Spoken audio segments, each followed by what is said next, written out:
Hello student.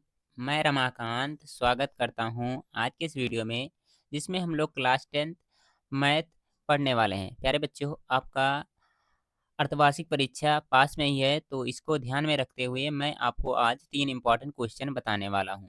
प्यारे बच्चों, यहाँ पर लिखा गया है अर्धवार्षिक परीक्षा 2024-25। तो इसका मतलब ये मत समझ लीजिएगा केवल ये अर्धवार्षिक परीक्षा के लिए इम्पॉर्टेंट है। ये आपके बोर्ड एग्जाम के लिए इम्पॉर्टेंट है, प्री बोर्ड के लिए, और साथ ही साथ अगर जो आपके स्कूल में टेस्ट वगैरह होते हैं तो वहाँ पर भी ये सारे क्वेश्चन पूछे जा सकते हैं। तीनों क्वेश्चन एकदम अच्छे तरीके से समझ लीजिएगा। तो समझिए, अगर जो इस चैप्टर से क्वेश्चन पूछे जा रहे हैं तो आप लोग बहुत अच्छे तरीके से करके आएंगे। तो चलिए क्लास स्टार्ट करते हैं और समझते हैं क्वेश्चन को स्टेप बाय स्टेप। जो बच्चे नए हैं, अगर जो आप लोग व्हाट्सएप ग्रुप से नहीं जुड़े हैं तो जुड़ जाइए, लिंक आपको डिस्क्रिप्शन बॉक्स में मिल जाएगा। बाकी अगर जो आप लोग नवोदय की तैयारी करना चाहते हैं तो हमारे दूसरे चैनल एडमिशन क्लासेस आरएस पे जाकर के नवोदय क्लास 11th के लिए प्रिपरेशन कर सकते हैं। अगर जो इस समय क्लास 10th में है तो फॉर्म जल्द नहीं आने वाला है। जो बच्चे नवोदय में क्लास 11th में पढ़ना चाहते हैं वहाँ से तैयारी जा करके कर सकते हैं। तो चलिए क्वेश्चन की तरफ बढ़ते हैं और उनको सॉल्व करते हैं। पहला क्वेश्चन जो हमने इंपॉर्टेंट रखा, आपका एग्जाम्पल नंबर 2 है। ठीक है, आपके बुक में दिया गया होगा एनसीईआरटी में एग्जाम्पल नंबर 2। इसमें क्या कह रहा है, संख्याओं 6 और 20 के अभाज्य गुणनखंडन विधि से एचसीएफ और एलसीएम ज्ञात कीजिए। देखिए, ये क्वेश्चन आपके बहुविकल्पीय में भी आ सकता है, ठीक है, और छोटे क्वेश्चन के रूप में भी आ सकता है। तो कैसे सॉल्व करना है इसको, चलिए देखते हैं हम लोग। सबसे पहले मैं इसको लॉन्ग मेथड से बताऊंगा, उसके बाद में शॉर्ट मेथड से आप लोग खुद करना सीख जाएंगे। तो देखिए, यहाँ पर लिखा गया 6 और 20, तो इनका क्या करना है, हमें अभाज्य गुणनखंड करना है। अगर जो अभाज्य गुणनखंड कर सकते हैं तो कर लीजिए। जैसे 6 लिखा गया, 6 का अभाज्य गुणनखंड कितना हो जाएगा, 2 गुणे 3। ठीक है, मतलब 2 का गुणा 3 में करेंगे, 2 3 6 हो जाएगा। इसी प्रकार 20 का भी अभाज्य गुणनखंड करना होता है हमें। ठीक है, तो 20 को क्या लिख सकते हैं हम लोग, यहाँ पर मैं बता दे रहा हूँ कैसे। 20 को हम लिख सकते हैं 2 गुणा 10, 10 दुना कितना होता है, 20 होता है। और 10 को भी अभी तोड़ सकते हैं 2, और 10 को क्या तोड़ सकते हैं, 2 गुणे 5। तो यहाँ पर कितना लिख सकते हैं, इसके स्थान पे लिख सकते हैं 2 गुणे 5 लिख सकते हैं। लिख सकते हैं ना। बाकी अगर जो इस तरह से तोड़ना नहीं आता तो क्या करेंगे आप लोग, जो आप इस तरह से लाइन बना करके तोड़ते हैं, इस तरह से भी कर सकते हैं। 20 को कैसे तोड़ेंगे, 2 से तोड़ेंगे 10 बार में टूटेगा, 2 से तोड़ेंगे 5 बार में टूटेगा, ठीक है, 5 से तोड़ेंगे 1 बार में टूटेगा। अगर जो आपको टेबल आ रहा है, ठीक है, तो क्या करिए, डायरेक्ट ऐसे तोड़ लीजिएगा। ओके, अब देखिए इसमें क्या करेंगे हम लोग, थोड़ा सा इसको मॉडिफाई करके लिखेंगे। जैसे 2 लिखा गया अकेला तो ऐसे लिख लो, 2 के घात में 1, और 3 अकेला लिखा गया तो 3 के घात में कितना लिख लो, 1 लिख लो। 2 यहाँ पर 2 बार लिखा गया तो 2 की घात में 2 लिख लो, और 5 अकेला दिख रहा तो यहाँ पर क्या करो, 5 को अकेला लिख लो ऐसे। ठीक है, अब हमें क्या निकालना है, सबसे पहले निकालना एच सी एफ। तो एच सी एफ हम लोग निकाल लेते हैं। H C F, H C F किसका किसका निकालना है, 6 और 20 का निकालना है। ठीक है, लिखने वाले क्वेश्चन में बता रहा हूँ कैसे कैसे लिखना है, स्टेप बाय स्टेप। ठीक है, तो देखिए एच सी एफ में हम लोग करते क्या है, जो कॉमन होती है उसकी छोटी घात लिखते हैं। ठीक है, जो उभयनिष्ठ होगा यानी कि कॉमन होगा उसकी क्या होगी, छोटी घात। ठीक है, एच सी एफ में कॉमन का छोटी घात। तो इसमें देखेंगे कॉमन कौन है, 2 कॉमन है, 3 नहीं कॉमन है, 5 भी नहीं कॉमन है। तो 2 कॉमन है तो 2 को मैंने लिख लिया। और इसमें छोटी घात कौन है, 1 है, तो 2 की घात में 1 कर लेंगे। इसको जब सॉल्व करेंगे तो कितना आएगा, 2। तो एचसीएफ हमारा कितना हो जाएगा, 2 हो जाएगा। इसी के बाद में हम लोग निकाल लेते हैं एलसीएम। किसका निकालना हमें, एलसीएम, एलसीएम, एलसीएम निकालना 6 और 20 का। तो यहाँ से कितना हो जाएगा, देख लीजिए आप लोग। एलसीएम कैसे निकालते हैं हम लोग, जो कॉमन होता है उसको बड़ी घात के रूप में लिखते हैं। कॉमन क्या है, 2 है, तो 2 को मैंने लिख लिया। और इसकी बड़ी घात कितनी है, 2 है, तो 2 लिख लो। ठीक है, इसके बाद में जो कॉमन नहीं होगा उसको भी लिखेंगे। 3 कॉमन है नहीं है तो इसको लिखेंगे 1 घात के साथ में। 5 भी कॉमन नहीं है तो इसको क्या लिखेंगे, 1 घात के साथ में लिख लेंगे। सॉल्व कर लेंगे, कितना हो जाएगा, 2 दूना 4, और कितना हो जाएगा यहाँ, 3 एकम 3 हो जाएगा, और 5 एकम 5 हो जाएगा। सॉल्व कर लीजिए, कितना आएगा ये, 4 पंचे 20 हो जाएगा, और 20 यहाँ कितना हो जाएगा, 60 हो जाएगा। ठीक है, और 4 यहाँ 12 पंचे 60, इस तरह से भी गुणा कर सकते हैं तो कितना हो जाएगा, एक आंसर हम लोग का ये आ जाएगा। तो ये क्वेश्चन आपके एग्जाम के लिए इंपॉर्टेंट था, तो मैंने इसको आपको सॉल्व करवा दिया और बता भी दिया कि कैसे सॉल्व करना है। बाकी अगर जो बहुविकल्पी में आता है तो आप लोग डायरेक्ट कर लीजिएगा, ये सारे प्रोसेस करने की ज़रूरत नहीं है। ओके, आगे बढ़ें अगले क्वेश्चन की तरफ। अब देखिए इसके बाद में मैंने एक क्वेश्चन इंपॉर्टेंट रखा आपको, अंडर रूट वाली संख्या। ठीक है, कि सिद्ध कीजिए जो अंडर रूट 3 एक अपरिमेय संख्या है। ठीक है, तो कैसे सिद्ध करते हैं इसको, चलिए हम लोग स्टेप बाय स्टेप सीखते हैं। सबसे पहले क्या करेंगे, इसमें मान लेंगे, लिखेंगे माना अंडर रूट 3 एक परिमेय संख्या है। क्या करेंगे, सबसे पहले इसको हम लोग मानेंगे परिमेय संख्या।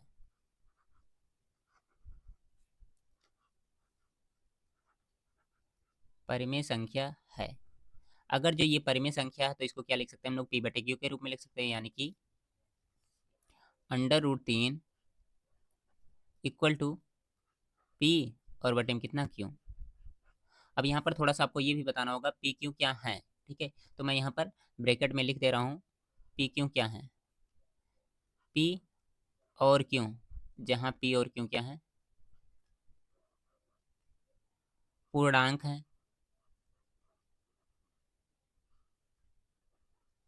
और इसके बाद में क्या लिखेंगे, क्यू नॉट इक्वल टू 0, क्योंकि परिमेय होने का यही सबसे अच्छा पहचान है। तथा और क्या कंडीशन है इसमें, तथा क्या लिख देंगे, पी और क्यू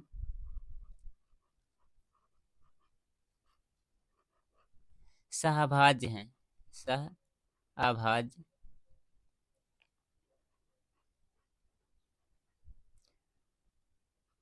सहअभाज्य संख्याएं, ठीक है। मैं इसको थोड़ा सा दूर कर दे रहा हूँ ताकि ये आ जाए यहीं पर।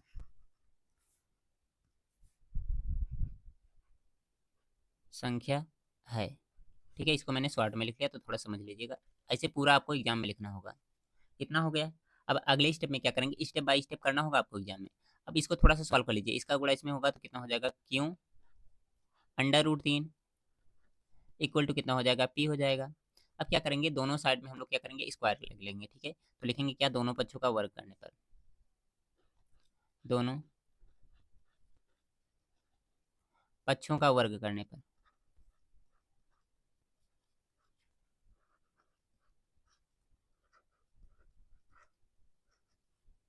वर्ग करने पर। देखिए अब अगर जो हम लोग इसका वर्ग करेंगे तो कितना हो जाएगा, ये ध्यान से देखिए, क्यों का स्क्वायर मिलेगा यहाँ पर हमें, और √3 का स्क्वायर करेंगे तो कितना मिल जाएगा, 3, और पी का स्क्वायर करेंगे तो कितना हो जाएगा, पी स्क्वायर हो जाएगा। यहाँ से अब कंक्लूजन क्या निकलेगा, अगर जो 3 को हम लोग क्या करें, राइट साइड में लेकर आए तो क्या हो जाएगा, पी स्क्वायर बटे में कितना हो जाएगा, 3 हो जाएगा। इसका मतलब क्या करेगा, 3 पी स्क्वायर को विभाजित करेगा। तो इसको मैं यहाँ पर लिख दे रहा हूँ, ठीक है। कौन सा कंक्लूजन निकल रहा है, 3 पी स्क्वायर को विभाजित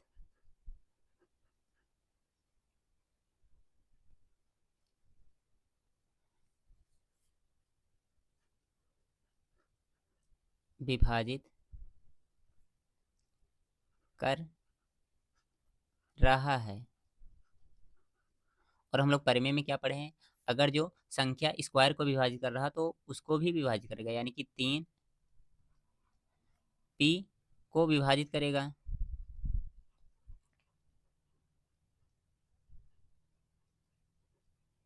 विभाजित करेगा, ठीक है। यहाँ तक कोई दिक्कत तो नहीं होना चाहिए। इसको मान लो पहला कंडीशन, और यहीं पर क्या करो, इसको छोड़ दो। अब ये आगे क्या करेंगे, हम लोग मान लेंगे, ठीक है। जैसे यहाँ पर पी लिखा गया है ना, तो यहाँ पर लिखेंगे माना पी इक्वल टू 3 के, ठीक है। कोई जरूरी नहीं कि मानिए, सी मान लीजिए, जो मर्जी वो मान लीजिएगा, तब भी वही सेम सेम कंडीशन आने वाले हैं। तो यहाँ से कितना हो जाएगा, ये हो जाएगा क्यू स्क्वायर, एक मिनट रुकेंगे, q square multiply 3 equal to कितना हो जाएगा, यहाँ पर रखेंगे हम लोग कितना, 3 के स्क्वायर, किसकी जगह पर, पी की जगह पर हम लोग ये रख रहे हैं। अब इसको मैं थोड़ा सा साइड में कर दे रहा हूँ, उसके बाद में हम लोग आगे का क्वेश्चन सॉल्व कर लेंगे। हम लोग यहाँ पर हो जाएगा तो ठीक रहेगा, नहीं होगा तो देखा जाएगा क्या करते हैं।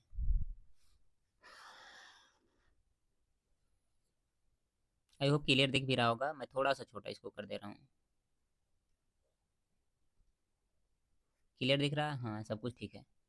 अब आगे क्या करते हैं, आगे थोड़ा सा और सॉल्व करना, तो थोड़ा सा और सॉल्व कर लेते हैं हम लोग, थोड़ा सा एडजस्ट हो जाए तो ठीक रहे, और जैसे ये थोड़ा सा इधर हो जाए।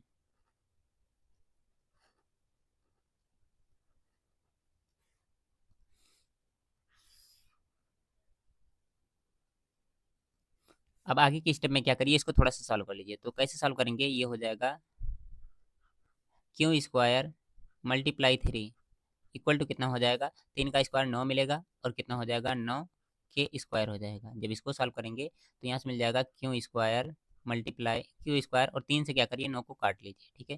तो कितना हो जाएगा, ये क्यू स्क्वायर इक्वल टू कितना हो जाएगा, 3 के स्क्वायर हो जाएगा। अब यहाँ से देखिए 3 को अगर जो इधर भेजेंगे तो कितना हो जाएगा, क्यू स्क्वायर को विभाजित करेगा। तो यही लाइन हम लोग क्या करेंगे, फिर से लिख लेंगे। ठीक है, मैं यहाँ पर इसको कॉपी कर ले रहा हूँ, अगर जो हो जाएगा तो नहीं होगा तो देखा जाएगा फिर।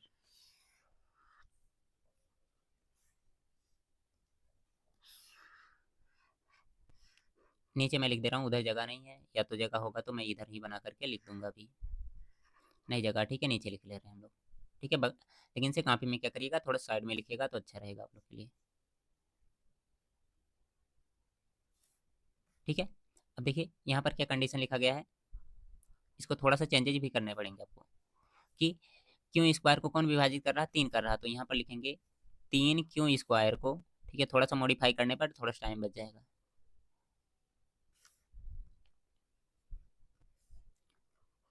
क्यों स्क्वायर को विभाजित कर रहा है तो क्या करेगा, ये क्यों को भी विभाजित करेगा, किसको, क्यों को भी 3 विभाजित करेगा। ये कौन सा हो जाएगा, दूसरा वाला कंडीशन हम लोग का हो जाएगा। अब देखिए यहाँ से हमें कंक्लूजन क्या मिला, कि शुरुआत में हमने माना ये सहअभाज्य संख्याएं हैं, और बाद में पता चला सहअभाज्य का मतलब जानते हैं, जैसे लिखा गया है 2 और 3। ठीक है, अगर जो देखा जाए इसमें कोई कॉमन फैक्टर नहीं लिखा गया, जैसे यहाँ पर मैंने लिख दिया 5 और 9। ठीक है, 5 में देखेंगे और 9 में देखेंगे कोई संख्याएं सेम सेम नहीं मिल रही है, लेकिन से अगर जो मैंने लिख दिया कितना, यहाँ पर लिख दिया, मैंने लिख दिया 4। ठीक है, और कितना लिख दिया 8, तो इसमें देखोगे 4 भी लिखा गया है, 2 इसमें भी कॉमन है, इसमें भी कॉमन है, लेकिन से 5 और 9 को जब देख रहे हैं तो इसमें कुछ कॉमन नहीं मिला। तो इस वाली संख्या को नीचे जो 5 और 9 लिखा गया, इन तरह की संख्याओं को क्या कहते हैं हम लोग, सहअभाज्य संख्या कहते हैं। ठीक है, और जिसमें कोई कॉमन मिल जाए पार्ट, ठीक है, एक के अलावा, तो उसे क्या कहते हैं, सहअभाज्य संख्या कहते हैं। तो समीकरण 1 और 2 से अगर जो हम लोग कंक्लूजन निकालें तो क्या कह सकते हैं, कि जो पी और क्यों है, ठीक है, क्या हो रहे हैं, ये 3 से विभाजित हो रहे हैं, तो क्या हो जाएंगी, सहभाज्य संख्याएं हो जाएंगी। ठीक है, लिखेंगे क्या हम लोग, समीकरण 1 और 2 से क्या कह सकते हैं हम लोग, कि 3 पी और क्यू को विभाजित कर रहा है,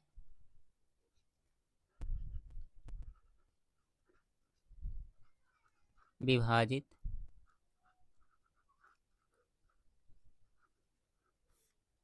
कर रहा है।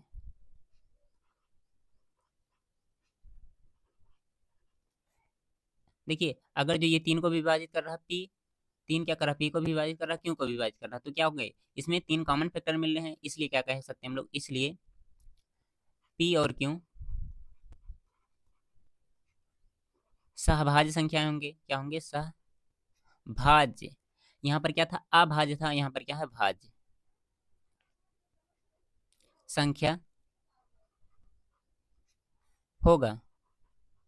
अब देखिए ये क्या हो रहा है, विरोधाभास हो रहा है कि नहीं, शुरुआत में हमने कुछ और माना, बाद में कुछ और मिल रहा है, ये इसको माने मैंने अभाज्य, और बाद में मिला क्या रहा, भाज्य मिल रहा है, तो ये क्या हो रहा है, हमारे विरोधाभास वाली कंडीशन को फॉलो कर रहा है। तो लिखेंगे यह विरोधाभास हमें गलत कल्पना के कारण प्राप्त हो रही है, इसलिए क्या हो जाएगा, अंडर रूट जो 3 दिया गया है ये अपरिमेय संख्या होगा, तो मैं इसको लिख दे रहा हूँ।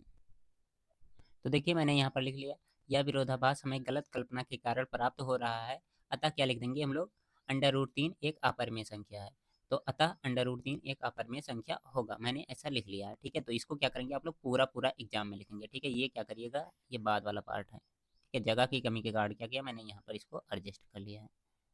ठीक है, आई होप आपको ये क्वेश्चन बहुत अच्छे तरीके से समझ में आया होगा, अगर जो समझ में आ गया है तो बहुत अच्छी बात है, बाकी नहीं समझ में आया तो क्या करिएगा, वीडियो एक बार दोबारा देख लीजिएगा। ये सबसे आसान तरीका इस क्वेश्चन को सॉल्व करने का है, इससे आसान तरीका आपको कहीं नहीं मिलने वाला है।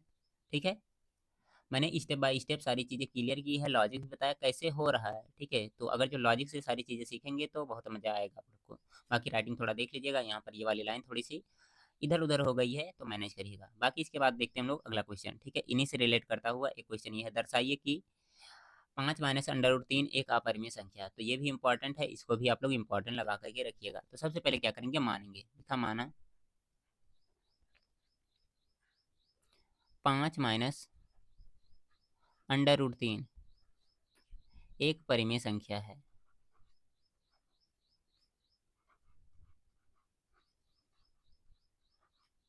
परिमेय संख्या है। अगर ये परिमेय संख्या है तो इसको क्या लिख सकते हैं, 5 minus under root 3 equal to P upon q. यहाँ से अगर जो सॉल्व करेंगे तो कितना हो जाएगा, ये अंडर रूट 3 को इधर भेज दीजिए, पी और क्यू को इधर भेज दीजिए, तो कितना हो जाएगा 5 minus P upon q equal to इधर जा करके ये क्या हो जाएगा, प्लस में अंडर रूट 3 हो जाएगा। ठीक है ना। यहाँ पर मन करेगा एक बार लिख लीजिएगा, मन नहीं जबर वो लिखना ही पड़ेगा आपको। ठीक है, क्या लिखना पड़ेगा मैं बता रहा हूँ। जो अभी थोड़ी देर पहले आप लोग लिखे थे मैं उसको कॉपी करके यहाँ पर ला करके रख दे रहा हूँ। ठीक है, थोड़ा सा टाइम का बचत हो जाएगा। ठीक है, ये वाला कॉपी यहाँ से हो गया, यहाँ से क्या कर दो, इसको पेस्ट कर दो। ठीक है, क्या कि पी और क्यू हमारी जो दी गई हैं सहभाज्य संख्याएं हैं और क्या है, पूर्णांक संख्या। इसको छोटा थोड़ा सा मैं कर दे रहा हूँ। ठीक है, और यहीं पर इनको मैं अभी चिपका भी दूंगा, बस जस्ट 1 सेकंड वेट करेंगे। ठीक है, लिखने से थोड़ा सा बचत हो जाएगा।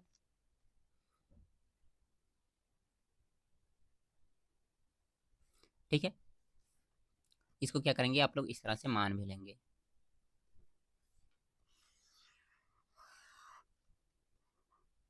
पी और क्यू क्या है, पूर्णांक है, क्यू नॉट इक्वल टू 0, और पी क्यू क्या है, अभाज्य संख्याएं हैं। ठीक है, ऐसा क्यों मान रहे हैं, क्योंकि हमें अगर जो जब तक मानेंगे नहीं तब तक आगे वाला कंडीशन आप लोग का सही से सॉल्व नहीं होने वाला, तो मान करके रखना जरूरी है। ठीक है, अब यहाँ से देखिए क्या हो रहा है, इसको थोड़ा सॉल्व कर लें तो कितना हो जाएगा, ये हो जाएगा 5 माइनस क्यू, कितना हो जाएगा 5 क्यू, यहाँ से गुणा होगा तो कितना हो जाएगा 5 क्यू माइनस पी अपान में कितना हो जाएगा क्यू इक्वल टू कितना हो जाएगा अंडर रूट 3। ऐसा हो जाएगा ना। अब यहाँ पर देखिए थोड़ा ध्यान से, अगर जो तो आप लोग क्या कह सकते हैं कि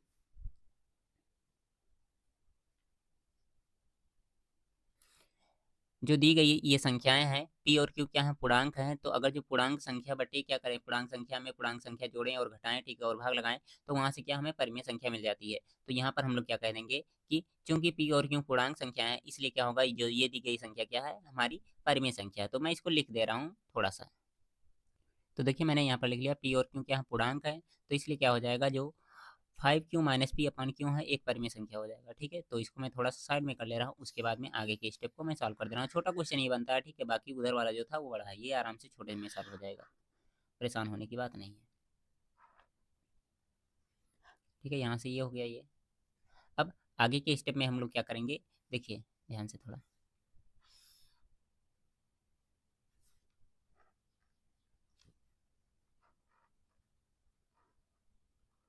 इधर नहीं होगा क्या ये, चलो जाने दो, टेढ़ा ही लाइन, टेढ़ा तो थोड़ा अच्छा नहीं लगेगा। अब देखिए यहाँ आगे के स्टेप में क्या करेंगे, देखिए ये क्या है, हमारा परिमेय संख्या, और इसके बराबर में क्या लिखा गया, अंडर रूट 3, और अभी थोड़ी देर पहले मैंने क्या सिद्ध किया, अंडर रूट 3 अपरिमेय संख्या है और ये परिमेय संख्या। तो परिमेय संख्या अपरिमेय संख्या कभी बराबर हो सकती है, बराबर नहीं हो सकती है ना। तो ये क्या हो रहा है, हमारे नियम के खिलाफ जा रहा है। तो लिखेंगे क्या है यहाँ पर, परंतु परंतु अंडर रूट 3 एक अपरिमेय संख्या है, अपरिमेय संख्या है। ठीक है, इसको मैंने क्या कर दिया, अपरिमेय संख्या लिख दिया, क्योंकि ये अपरिमेय संख्या है तो लिखना तो जरूरी है, लिखेंगे ही। तो यहाँ से क्या हो जाएगा, लिखेंगे यह विरोधाभास हमें गलत परिगणना के कारण प्राप्त हो रहा है, इसलिए क्या हो जाएगा, अंडर रूट 3 एक अपरिमेय संख्या है और जो दी गई संख्या क्या हो जाएगी, अपरिमेय संख्या हो जाएगी। तो मैं इसको लिख दे रहा हूँ आपको। तो देखिए मैंने यहाँ पर लिख दिया, यह विरोधाभास हमें गलत कल्पना के कारण प्राप्त हो रहा है, अतः 5 माइनस अंडर रूट 3 क्या होगा, एक अपरिमेय संख्या होगा। ठीक है, इतना ही आपको करना है। देखिए, और आप लोग ये भी कंडीशन जानते हैं कि अगर जो क्या है, कोई अपरिमेय संख्या किसी परिमेय संख्या के साथ जोड़ी या घटाई जाएगी तो क्या मिलेगा हमें, अपरिमेय संख्या। तो ये जो दिया गया है ये अपरिमेय संख्या सिद्ध हो गया है, तो इसके साथ में क्या 5 घटाया जा रहा है ना, 5 में से घटाया जा रहा है, तो क्या मिल जाएगा, यहाँ से भी कह सकते हैं कि ये हमारी अपरिमेय संख्या होगी। ठीक है, तो उम्मीद करते हैं ये आपको बहुत अच्छे तरीके से समझ में आ गया होगा, जितने भी क्वेश्चन मैंने समझाया है। अगर जो समझ में आया होगा तो लाइक करिएगा और अपने दोस्तों के पास में ज़रूर शेयर करिएगा। बाय बाय प्यारे बच्चों।